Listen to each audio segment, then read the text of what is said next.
Hi, everybody. Thank you again for joining us for another edition of Women Entrepreneurs and Self-Made. Today this is a very special segment because of what's going on with COVID-19 and what's going on with the coronavirus. So I've interviewed Lupe about a few weeks ago. And, okay, that's probably better. I've interviewed Lupe a few weeks ago before coronavirus had reached the U.S. And she's a self-made woman. She's a realtor. She's actually one of my neighbors close to my office. And so we did an interview a few weeks ago, but we're gonna talk a little bit about what's going on right now. So Lupe, how are you? I'm doing great. Thank you so much for having me again. You're welcome, right? Thank you. Yeah, so I know that when we met a couple of weeks ago, we didn't know that this was going to happen. So I'm kind of in shock myself, but I'm totally excited to be able to meet with you and kind of talk a little bit about it. Yeah, so you're working from home this week, or last week Yes. too, so was I. Yes. So basically, when we talked a couple of weeks ago, business was a little different than it is now. Obviously, our business, the real estate, has been impacted by this greatly. And there's been a lot of changes, but we've also had to make changes within our business to stay productive and stay in business.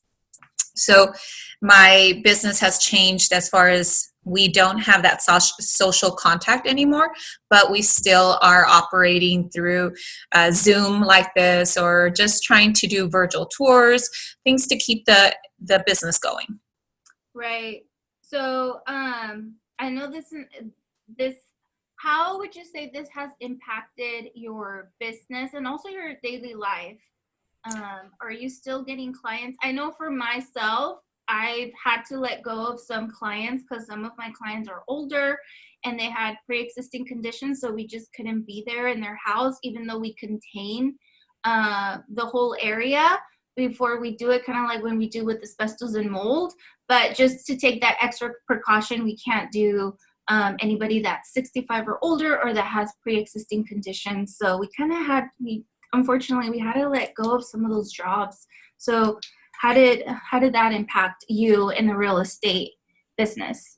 So we have greatly been impacted because there's a lot of fear. And a lot of times when there's so much going on and uncertainties, people just are afraid, and because we don't know what's next. So it definitely has impacted my business because people are not sure if this is the time to buy, is this the time to sell. There's so much panic. So that's changed a lot, and which means some people have decided to wait to see what's going to happen. But we still do have those people who have necessities, people who still need a place to live, people who still need a place to sell. So there's business. We just have had to adjust to be able to meet our clients' needs. And it's the industry has always changed. It's so hard to predict, but I think it's if we could just stay focused on what the needs are of the clients, we'll be able to help them the best that we can. Right. Because would you say, is it still a good time to buy? Because like you said, people still we still need a place to live. So regardless, right? I know you can't predict the market or even the future unless you have a crystal ball, but yes. Well, that's a good question because we kind of go back to, I don't recall exactly what we talked about the couple weeks ago, but I do always get that question asked: is this the right time to buy or right time to sell? And my answer is really going to be the same because it all depends on that person. So if people are saying, I'm just going to wait because I want to see what's going to happen, then that's fine. You can wait, but people will always need housing. So whether you're paying your own mortgage or someone else's mortgage, it's going to be your choice. But if we're living within our means, then you're setting yourself up for success. Meaning that, just because the economy changes, that your rent doesn't go away. So you're still going to have that rent. So I'm a huge, I encourage home ownership because I know the value of it. But the key is to stay within what your rent would be, so you can pay towards your own mortgage versus someone else's. Right. So like, for example, what you're basically trying to say, if you still have a job, then it's always it's always going to be a good time to buy.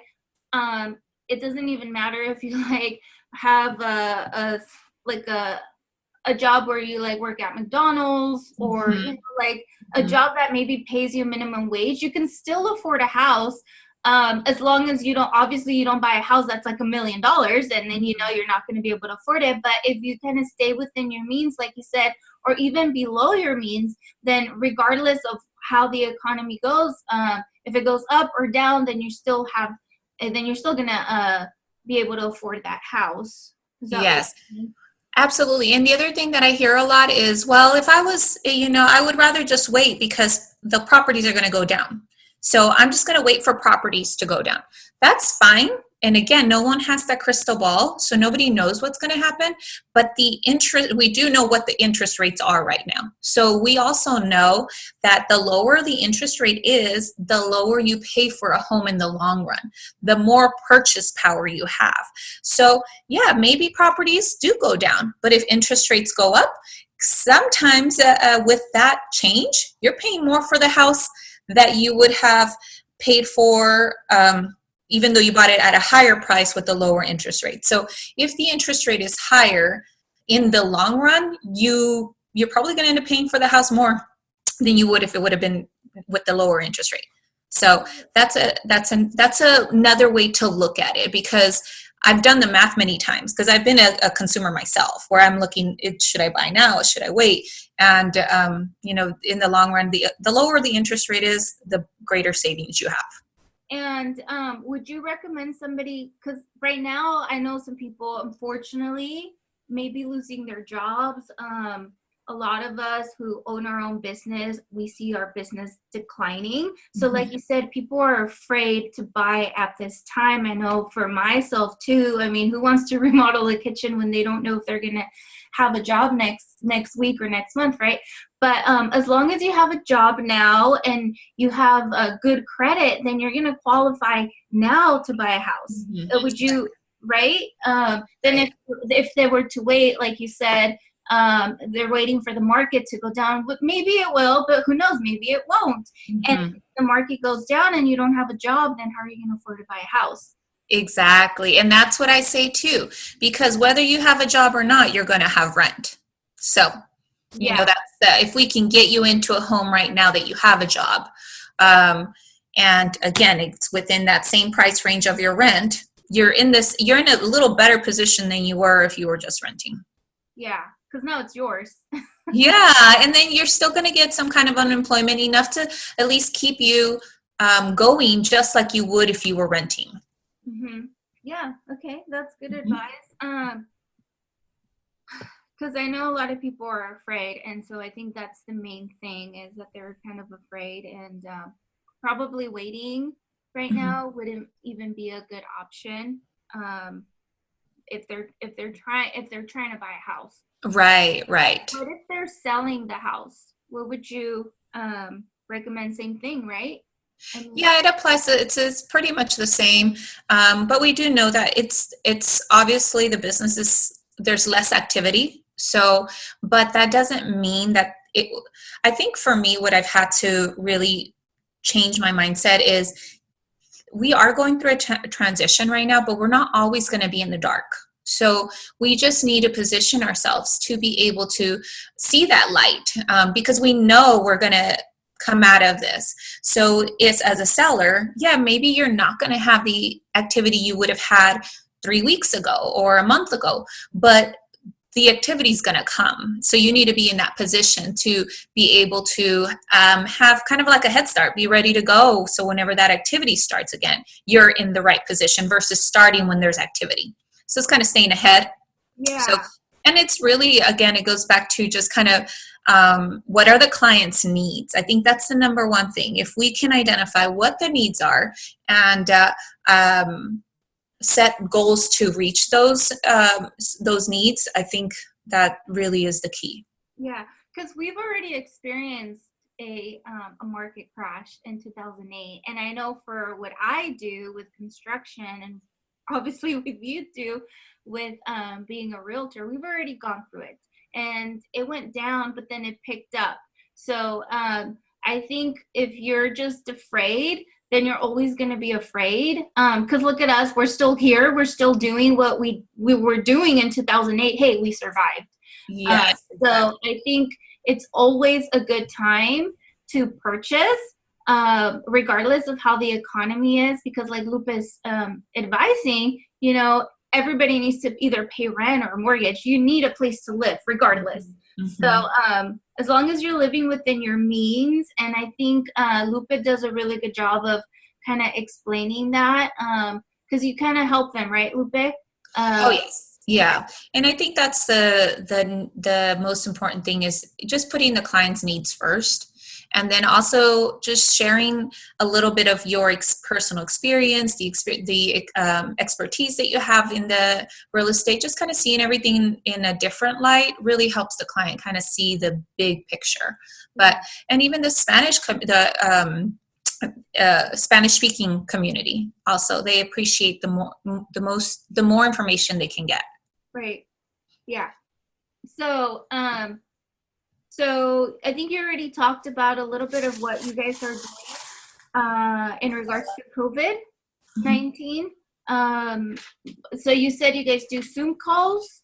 Is there anything else that you guys are doing to kind of help your clients that are still trying to buy and sell? Yes, so we're doing virtual tours.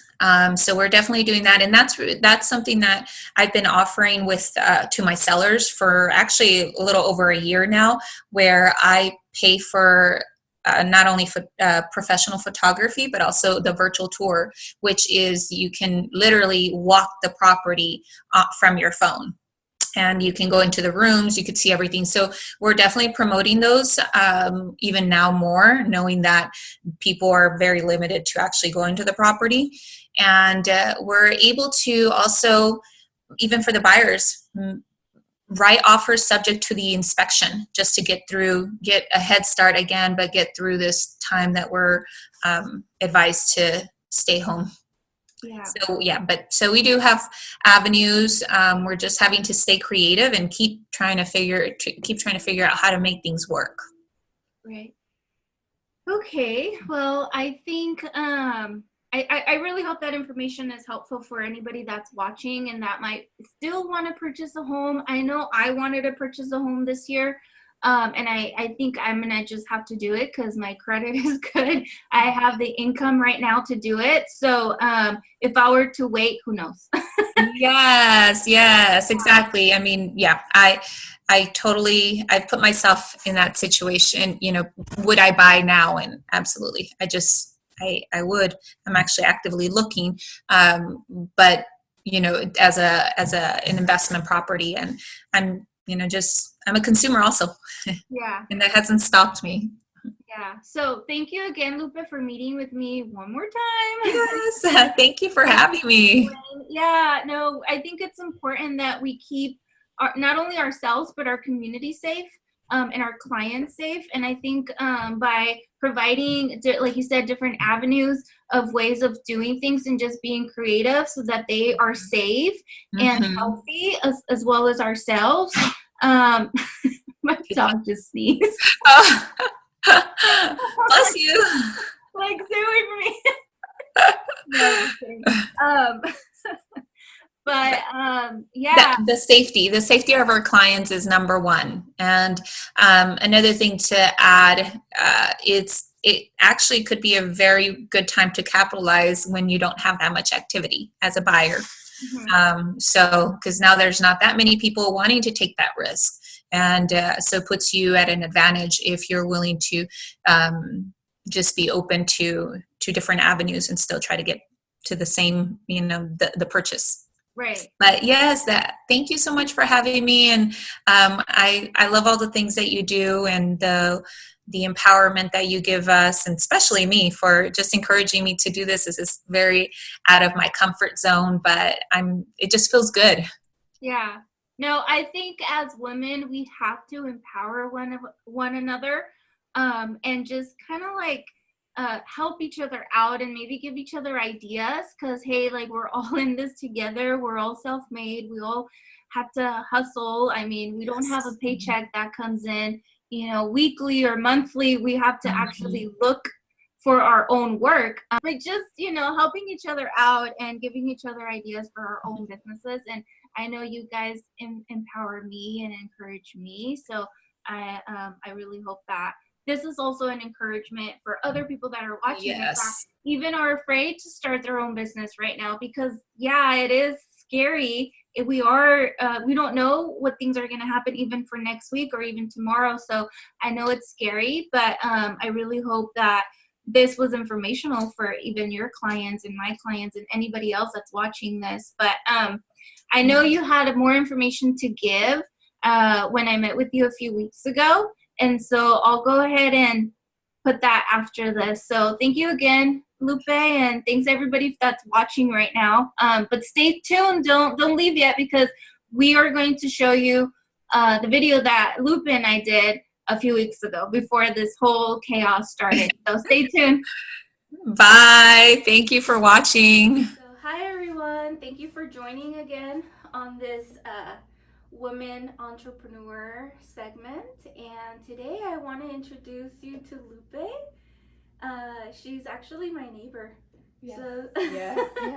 So small world. Yeah, I know. It's funny how we met. We'll talk to you a little bit about how we met. But hi, Lupe. Thank you for joining us this morning and meeting with us and talking a little bit about your business. Thank you for having me. I'm so excited and nervous a little bit. nervous. Yeah. It's okay. So Lupe, what is it that you guys do here? Exactly. So I'm self-employed. We're with Realty World, and so of course we help people sell and buy their properties, homes, and how really we just stand for home ownership. We understand the value of that. Yeah. So you're a realtor. Yes. And you guys do mainly residential, commercial? What is your main focus? Well, we do both, but I'm more specialized in the residential area. But yes, we do commercial too. Okay. And how long have you been a realtor? For about 9 years now. Oh wow. Mm-hmm. Yes. So wow, that's a long time. Yes. Yeah. Okay. So how do you like being a realtor? I really love it. I think mainly because I'm able to help someone actually accomplish dreams, and it never gets old to give someone their keys. So it's amazing to know, because I will never forget the feeling of where you're going through the process and you don't really think it's going to happen. You think things could come up. You're just kind of holding your breath through the entire process, and when it actually happens, it's surreal. So I think that moment is like engraved in my heart. So I want to share that. I want to be able to be part of that with people. And even if mainly it's the first time buyers that feel that way, but even when you're when you buy an investment property, I still felt that way, where I didn't know if maybe something wasn't gonna work out, and then I wouldn't be able to purchase that property. So yeah. And I hear you say too, like when I talk to you, that you love helping people. So it's that joy of like helping someone purchase their first home or even an investment property, that feeling that you get by actually helping someone. So that's really rewarding. Yes. And even right sizing the property. So sometimes families have outgrown their properties, and helping them put a plan for them to take them from this property, protect them while we're doing this, having this transition happen, where they're going to go from this home to their bigger home. Or sometimes I love being able to help baby boomers or senior citizens who are downsizing. Oh, okay. And that's where that's interesting. Yes, we were talking a little bit about it, and it's an opportunity to really help someone who needs the help. Where I mean, we get down to we're moving boxes for them. We're doing a lot for them. Sometimes they've been there for 30 years and now they need extra help. So and they've accumulated all this stuff. Yes. Do you want to talk a little bit about that project you were telling me about? That they had all these boxes, was like cars or something? Yeah, so it's really neat. So we're still in the process. We're still we're in the middle of trying to sell the property, but it did take us actually a couple months to prepare the property for the market. And myself and another associate, we would go back to the property and we'd actually put things in boxes and move them into the garage. It was I mean, you're talking about there was at least like 3,000 like little cars. Little tiny cars. Yes, so they're collectibles. Yeah. And so it was amazing to be able to let the client know that we are going to be there all throughout, from even before we put the property on the market, all the way to, we're going to see it all the way to the end to reach his goals. But so hopefully we can get you some before and after pictures. Yeah, that would be great, so that we can whoever's watching can see like what you guys do, because you guys do that quite often. Is it that you guys help the homeowner, or you yourself, because you're their realtor, you help them obviously transition from one house to the next most of the time, or some of the time, but you do help them with that decluttering, hands-on, so they don't have to hire someone else. You basically do it. Is there a fee that you charge? No, I don't charge a fee. It's just really a service. I mean, some people call it go above and beyond, but I don't feel like that's what I just feel like if I can do it, let me do it. Yeah. Of course, if it's jobs that I cannot take on, then they will advise them to hire someone, a professional, to do that. But no, as far as moving things, I've helped clients move out of a property. And again, it's those elderly clients who are right-sizing, downsizing. So it's really neat to be able to help the community that I don't think I've ever heard anybody do something like that. Like, I know some realtors come in and then they pay for staging, and then the stager has to come in, and then they have to hire someone else to come and clean and declutter all that stuff, and then they hire, I don't know, like professionals to do that. But you actually do a lot of it, if you can, if you're able to. If I feel like it's really going to help the client, I see it as part of my job. But of course, there's restrictions and limits because of liability purposes. Right. So it's really exciting, and my clients become my friends. You start getting to know them a little on an intimate level, because now you're in their home so much more than you would if you're just coming in and trying to sell their house. Yeah, and I think that's key also too with selling, because I do a lot of remodels, and I really do feel like my clients are my friends, because I'm with them for months. Yes. When we do a major remodel, it could take up to 3 months or so to get it completed. But then even before that, like all the process and the paperwork that we have to do, and I'm sure you do the same thing. So, and it's fun, because then it's not really a job. It's like, I really like this people or this client, and then you just kind of become friends with them. Right. And does it happen that sometimes when we finally reach the goal, right? Either in your case you finished the project or I sold the home, I miss them sometimes, and sometimes I'll send a text like, "Hey, how are you?" How are you? Because I do feel like they were part of my life. So for quite some time, and they just become my friends, and I do. There's many times that that's the same reason why I always have coffee and tea at my office, because I always tell them, if you're in town, if you're around River Park, come and have some coffee. Like, call me, make sure I'm in the office, because sometimes I'm not there. But that's why I'm like, hey, like, come down. Like, don't think that because we finished the project you can't call me anymore. Yes, exactly. And for sure, that's another step that we take. It's just anything you need, even after the transaction is done, call me, because sometimes if you're a first-time buyer, sometimes you get papers, you don't know what they are. I've seen them, so call me and I'll tell you, oh, just disregard that, or yes, that's important. So there's a lot of things that come even after the transaction, and I love to be able to still be part of that. And I really take pride when they're reaching out to me, and even if I can't help them, I'm going to direct them somewhere. And I still appreciate that, because I feel like, okay, I did my job. They know that I am the go-to person. Is there anything that people ask you the most or something that you want to like maybe provide information on, as far as like, I don't know, like your industry? What are the most common questions that somebody would have, I guess? That's a good question. I think, so one thing that I hear a lot is this the right time to sell? Is this the right time to buy? So for me, and because I experienced the recession back then, and so I know what it's like to lose everything and rebuild. And so what I say is, it's really when it's right for you, for that individual. If your monthly payment is there, and the monthly payment that they're offering to purchase a home, and you're paying that for rent, it's the right time. So again, are you selling and getting what you need from the sale? Again, it's the right time. So it's really the individual. I don't think that it's a wrong time to buy, even though the prices are high, because the interest rates are so low, which gives you more house for a monthly payment. And you can always refinance. Could you? Right. Or how does that work? I have no idea. Yeah, you can always refinance. So bad at it. No, it's okay. But if you're getting really low rates, you're probably not going to refinance until you could beat that rate. Okay.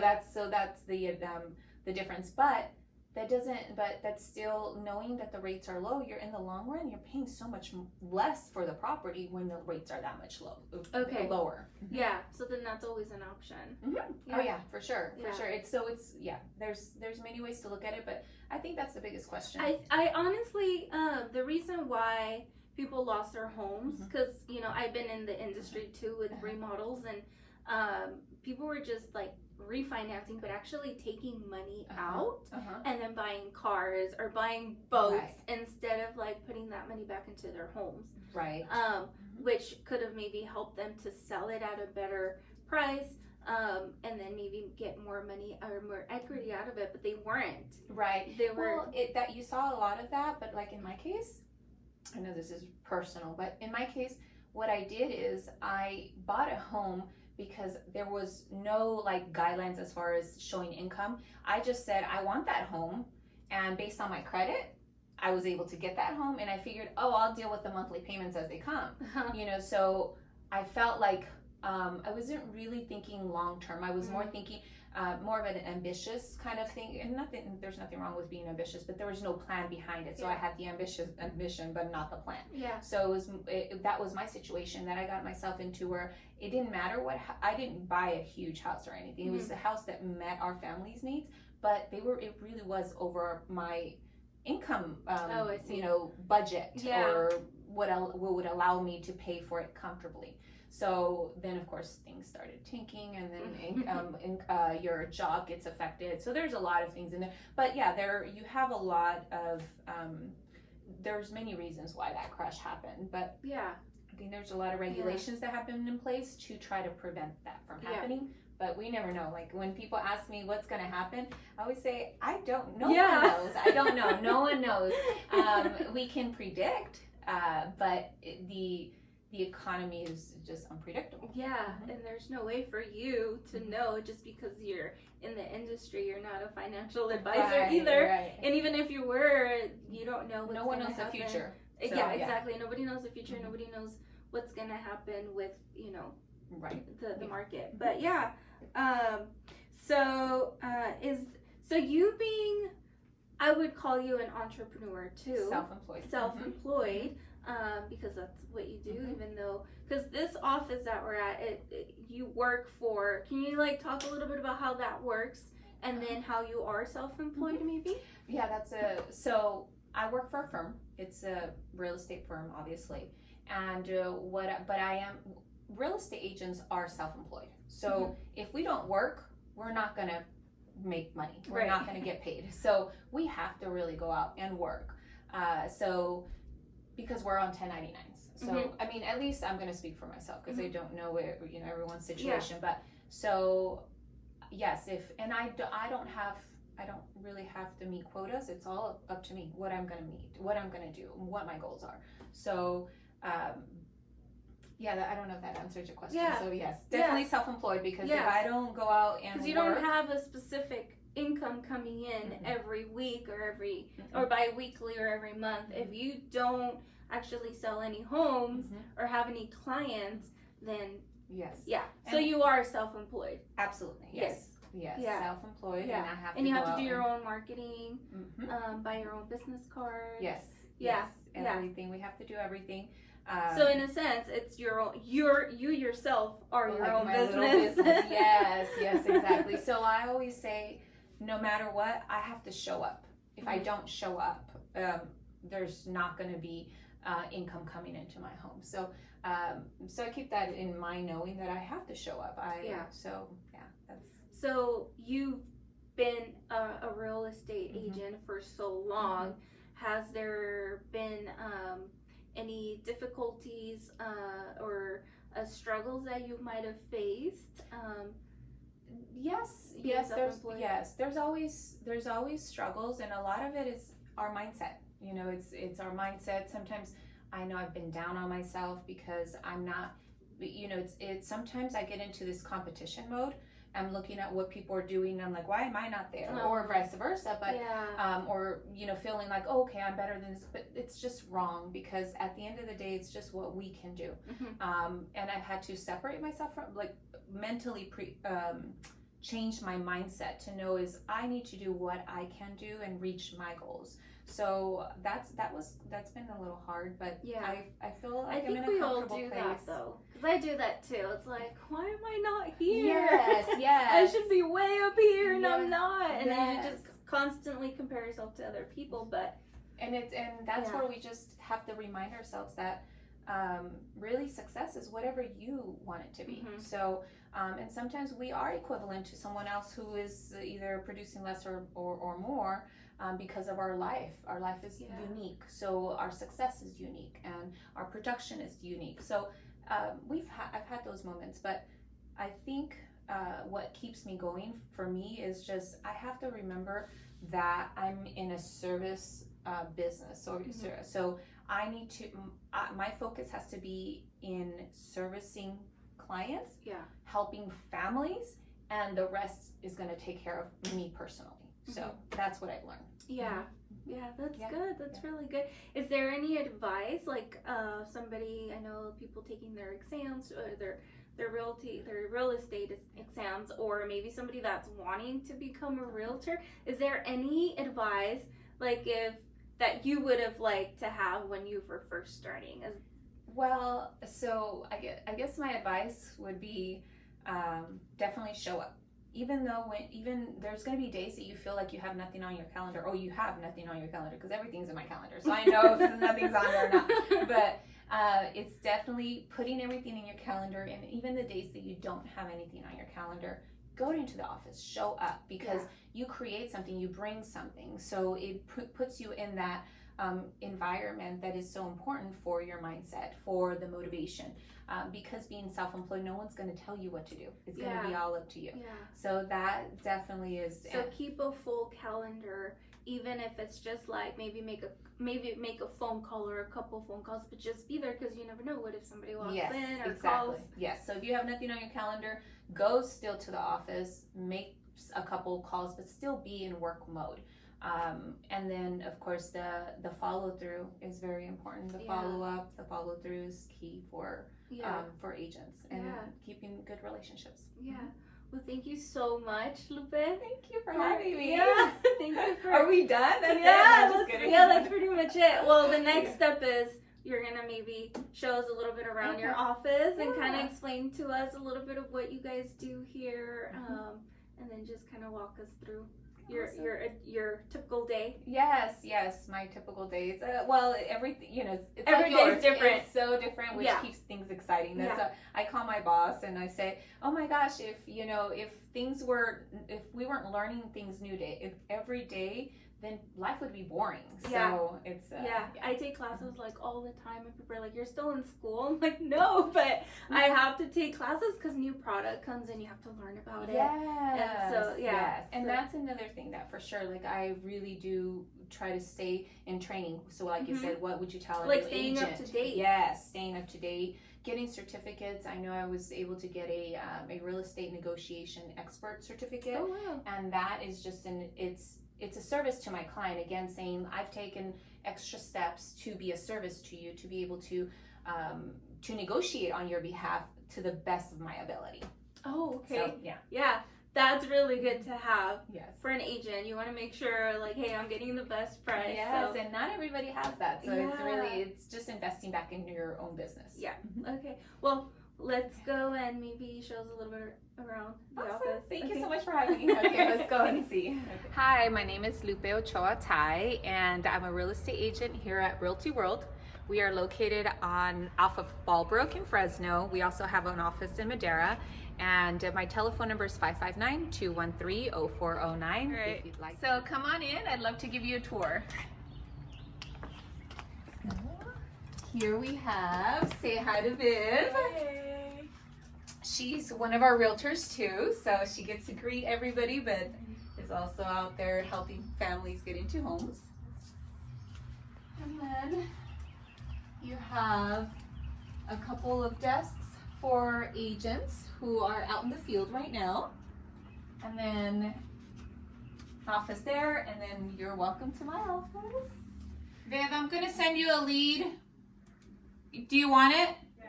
I'm sending it right now because it just came in, or a little while ago. Okay. I sent it right now. Email or? Email, yeah. It's Tyler. I don't know what he wants. Sounds good. So, I'll okay. take care of him. Awesome. Found one I like. So he found a home he likes. Okay. So what I do is on a regular day, my phone is ringing off the hook. I love it. I'm not complaining. And so, and a lot of times there's a property that just came up because the market is hot. So there's low inventory, meaning as soon as one property goes up, there's tons of buyers jumping on that property. So as soon as I get a call, I get on the computer, start looking at what the showing instructions are. Sometimes I have to connect with the seller's agent to coordinate that appointment. Or if it's one of mine, I'm super excited because I already know how to show it. And then we set up an appointment according to the showing instructions, and we go from there. What you're looking for, and maybe I can help you find, help you purchase the home. Okay. Do you want to give me the address of what home you were looking at? So in our industry, when a lead comes in, we need and a lead is someone who's interested in a property. So that means they're somewhat active in looking for a property or wanting to make some kind of move. So we want to respond within the first 10 minutes because the business is saturated with a lot of realtors.